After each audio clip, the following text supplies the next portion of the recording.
The next letter is fa. This letter is very simple letter. The articulator of fa is from the edges of the upper two teeth. When these edges of upper two teeth touches the wet part of the lower lip, like that. First of all, put the edge of these two teeth on the lower part of the wet part of the lower lip, like that. Fa, fa, fa. This is the letter fa. And the next letter is qaf. There is a difference between this qaf, which has two dots on it, and the next letter kaf. There is a difference between these two letters. You have to differentiate between these two letters. You must differentiate between these two letters.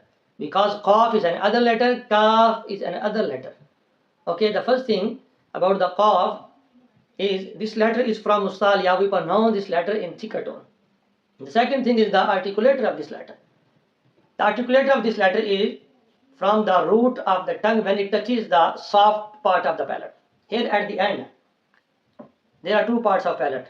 One is the soft part at the last of our mouth, and the second is the harder part of the palate.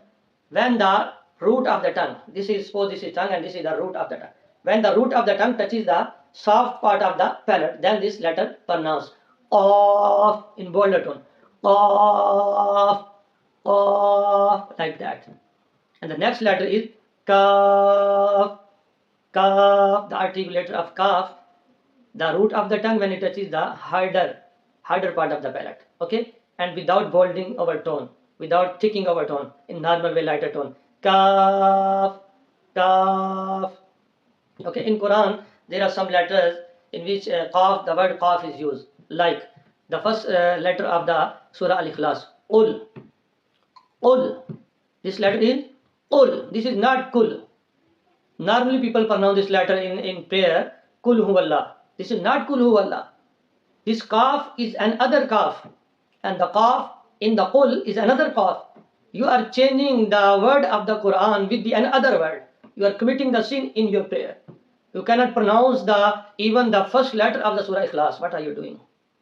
You have to learn the Quran. You have to learn the Tajwed so you can read and recitate the Quran in a correct pronunciation. In Quran, it is not kul. Kul means eat. Kulu washrabu. It means eat. Okay, in lighter with the lighter kaf, it means eat. Kulu washrabu. This is another letter. And the qaf in this ul, it means say, or Prophet say. Okay, this is another qaf.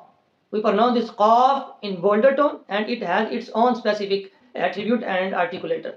We have to pronounce this letter. We must pronounce this letter qaf. Qul huwallahu ahad. Okay, qul ya ayyuhal kafirun. Qul a'udhu bi rabbin nas. Not kul. This is incorrect. You are changing the word of Quran with another word. What are you doing?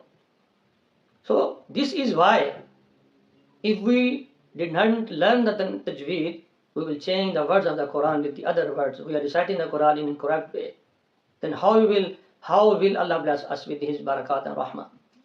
So it is very necessary to learn the Tajwed. Okay, the next letter is lam, the articulator of lam. When this edge of the tongue touches the gum of these teeth, okay, then lam will pronounce like that. Lam, lam, lam.